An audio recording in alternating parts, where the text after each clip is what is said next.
4 critical questions. Out of the characteristics and out of the 3 big ideas, if you just want the nuts and bolts so you understand this, before we leave, that was part of the objective, please get clear, there are 4 critical questions that drive the work of teams.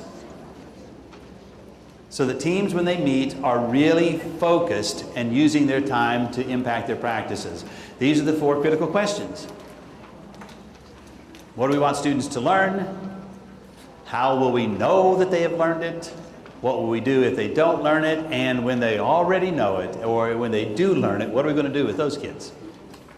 So it's not about just the struggling kids, it's about extension and enrichment for all of our students to bring them to high levels.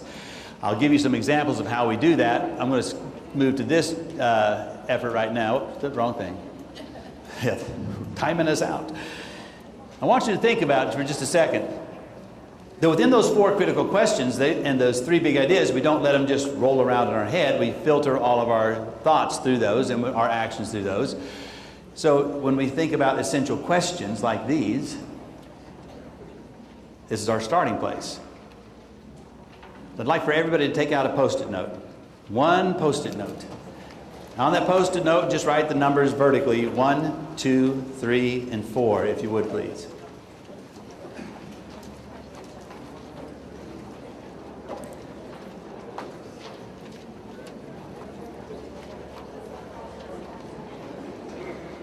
All right.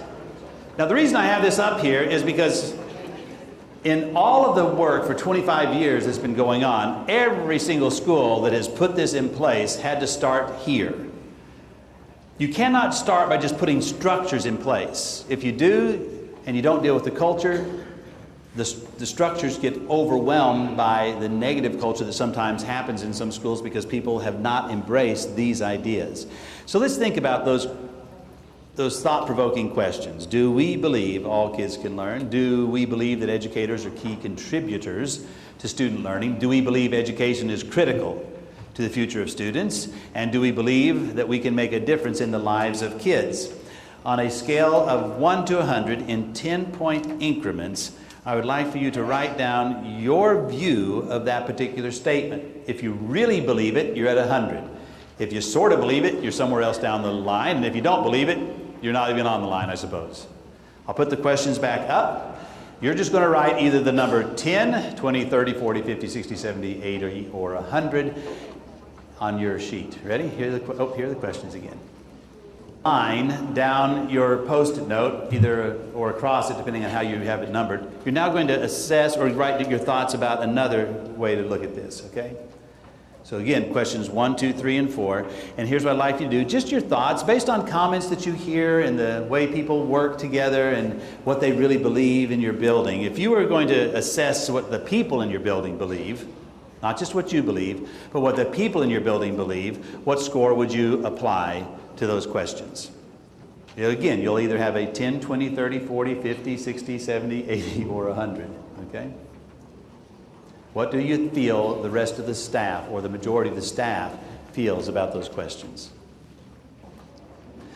Here's your final assignment between now and the time I send you guys to lunch, which is only about 5 minutes. So in the next 5 minutes, here's your assignment. Sorry? 3, someone says. Discuss at your table the similarities and differences of the people in your group, both in terms of how they feel and what they think about what the rest of the staff feels. And then as we dismiss to lunch, when I give you that signal, please think along the lines, what do we need to do to begin to embrace this? Because if you don't embrace this, a lot of the other things you will try to do won't make any sense, nor will they be followed through, nor will it be universal in its application. Quick discussion. Share your thoughts, your scores with each other, please. Moment, your challenge on the journey, and it is a journey for some schools. Some schools get there really, really fast. Some schools are already there. Some of you probably have down that you believe it 100% and you think the rest of the staff believes it at 100%. And if that's the case, just celebrate that you've made that step, that leap. Because it's not always where some groups are, all right? Yeah, so celebrate that loudly, all right? When we come back, we're going to take a look at a school that absolutely had to make that leap.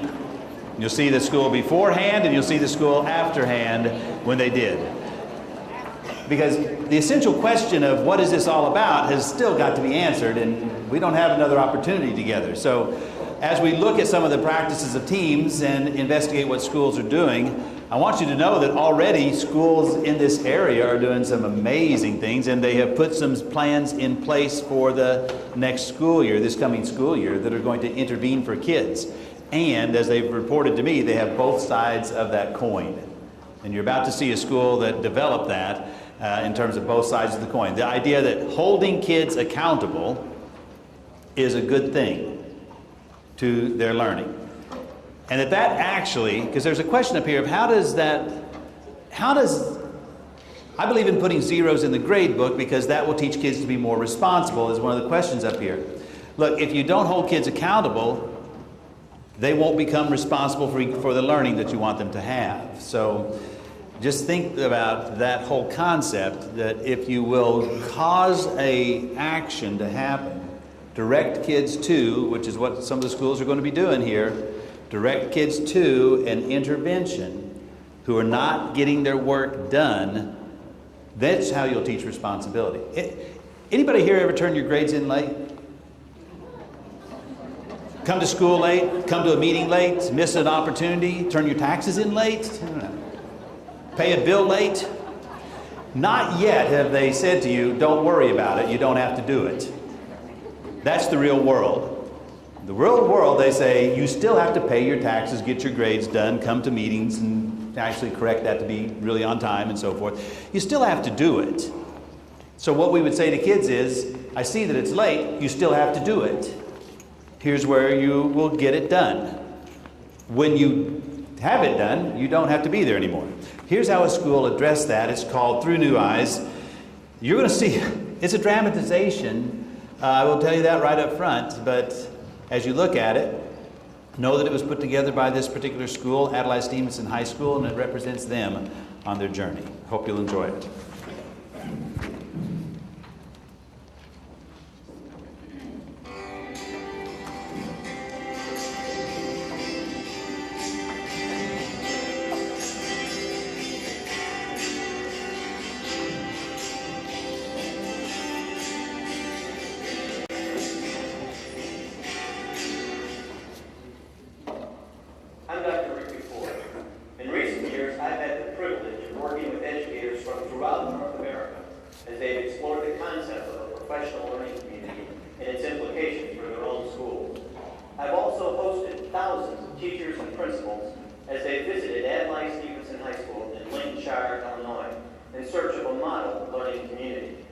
Stevenson is one of only 2 public schools in the nation to receive the United States Department of Education's Blue Ribbon Award on 4 separate occasions.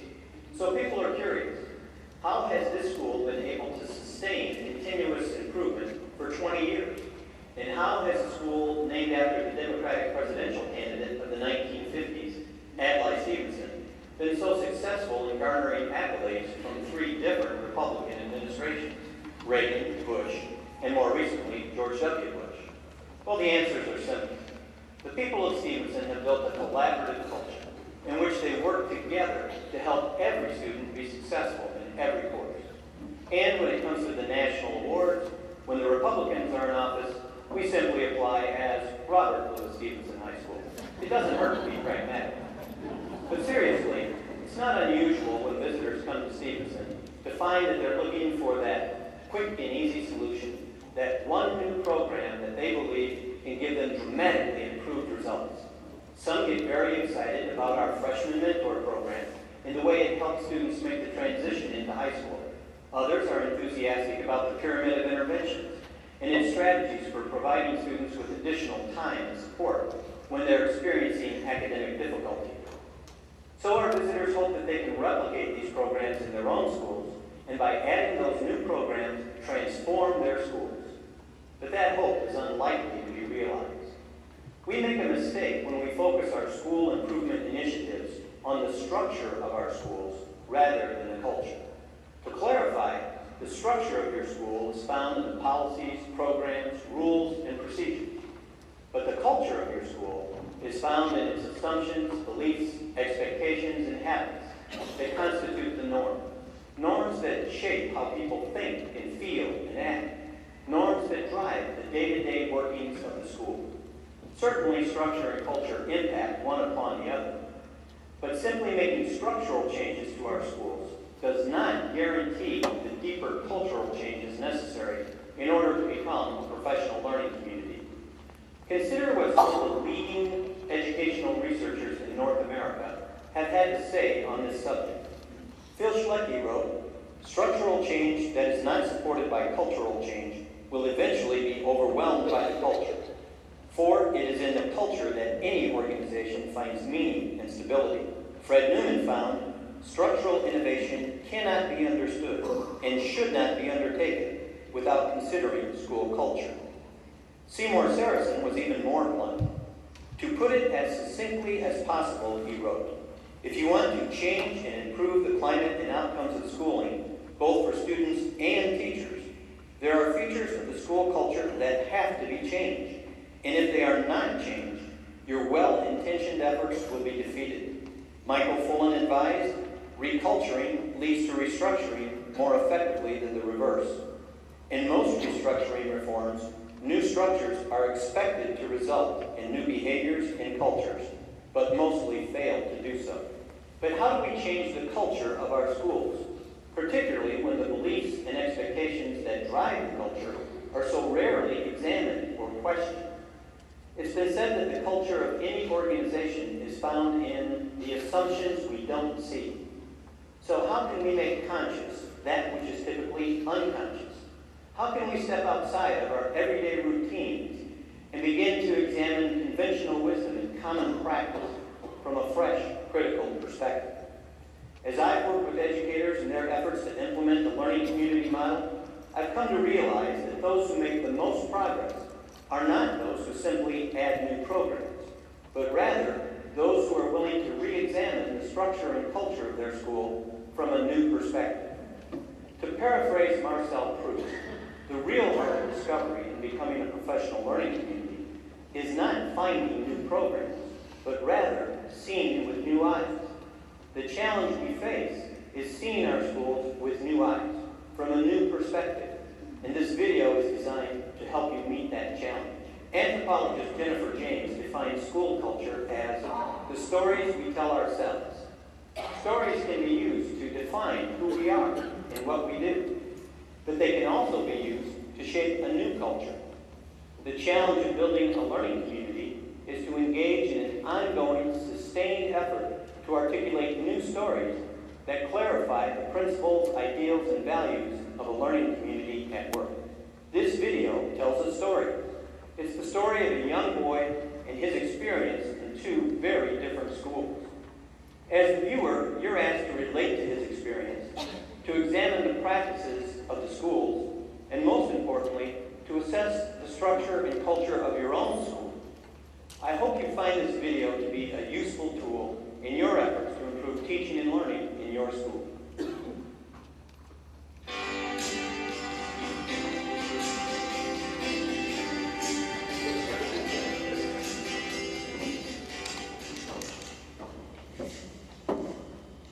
I can't believe it's your first day of high school. Are you nervous? I can't believe it's your first day of high school. Are you nervous? No. What do you think you're going to wear on your first day of high school? I don't know, Mom. What do you think your favorite class is going to be? How should I know, Mom? Just leave me alone, will you? Are you okay? Are you sure that there isn't anything you want to talk about? I'm fine. Just chill.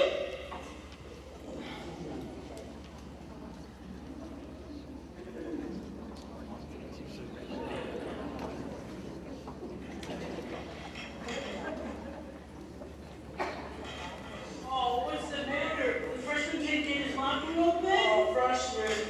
Are you freshmen? You know what a swirly is? Maybe we should teach them what a swirly is. Not now. You better watch yourself. Don't go in the bathrooms.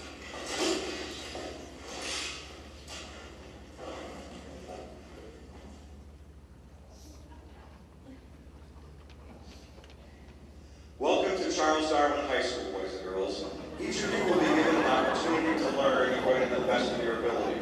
We encourage you to take advantage of the opportunity that we give you. At Darwin, we pride ourselves in maintaining a safe and orderly environment. The 38 pages of this student guidebook explain all the rules that you must observe. Obey these rules, or we will punish you. Welcome to Darwin High School.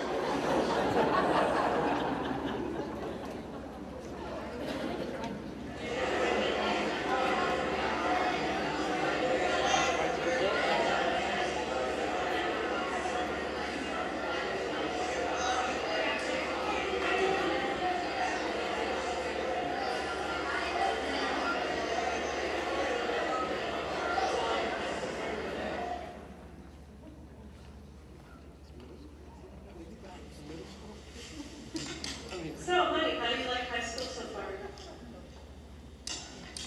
So, honey, how do you like high school so far? Take the headphones off.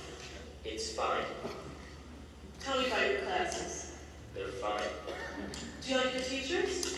They're fine. So, how you doing? Do you know any of your grades yet? I guess they're fine. Everything's fine, Mom. Are you going to get involved in any activities or clubs or sports? You know, I hate to see you wasting your time with these video games. I'm just on a job. Alright, leave me alone.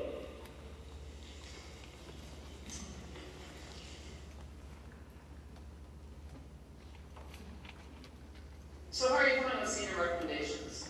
Okay, it's just tough to get motivated after the year we had last year. We had 2 students admitted to Ivy League schools and 1 to Stanford. You know we'll never top that. Student services, Ms. Gold speaking. Hello, this is Mrs. Jones. My son Johnny is a freshman, number 35838. I was just calling to find out if you knew how he was doing there. I haven't heard a word from anyone. Well, I'm not surprised that you haven't heard anything. You know, at this school, no news is good news. You know, if a student is failing, a teacher is required to notify the parents. So if you haven't received a failure notice, Johnny must be doing fine. Well, when will I hear something? Well, we're on a 9-week grading system.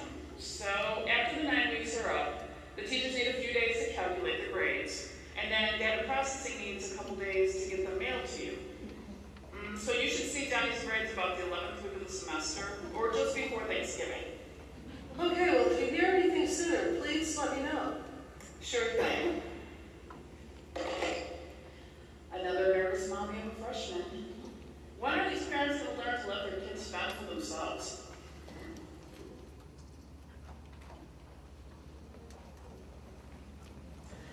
Yes, this is Johnny Jones, his mother, student ID 35838. I just got his report card and found out that he got 3 D minuses. What's going on at that school? Mrs. Jones, I'm not Johnny's teacher. If you want to find out what's going on in his classes, you need to speak with them directly. I can give you their extension and their free periods. As a matter of fact, Johnny's algebra teacher has a free period right now. Let me connect you.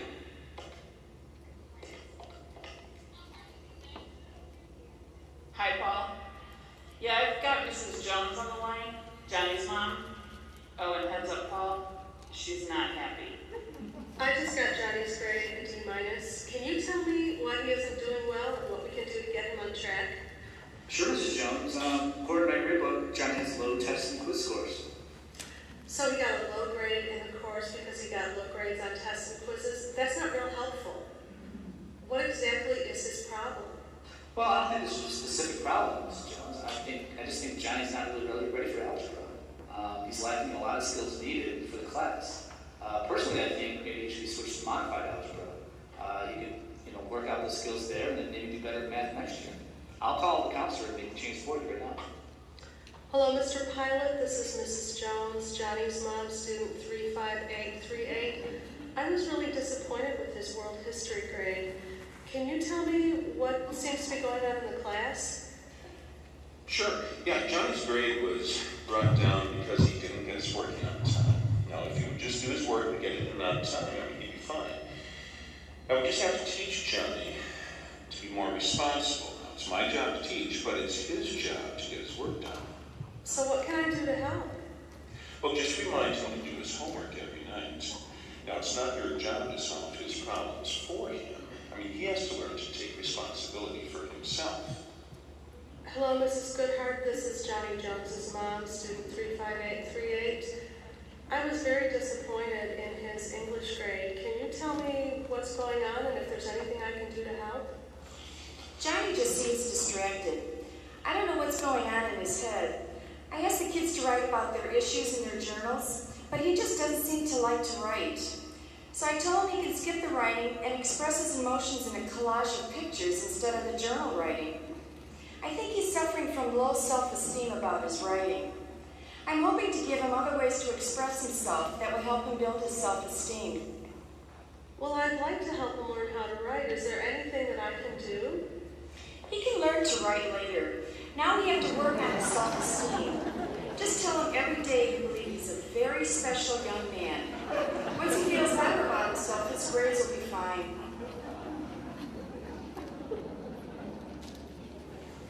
Mr. Love, I'm failing because you gave me zeros on the 3 homework assignments I didn't turn in. But I know how to do all this stuff. Can I turn it in for partial credit?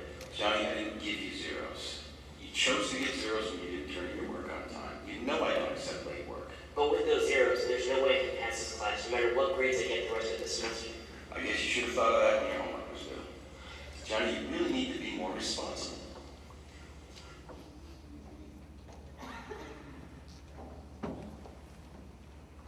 Johnny Jones failed modified algebra. You know, he just doesn't have the work ethic and the responsibility to make it in my class. I think we should drop him in remedial math. Okay, I'll make the schedule change. Oh, he failed world history too, and scraped by English with a D-. Well, I guess I should refer him for special ed.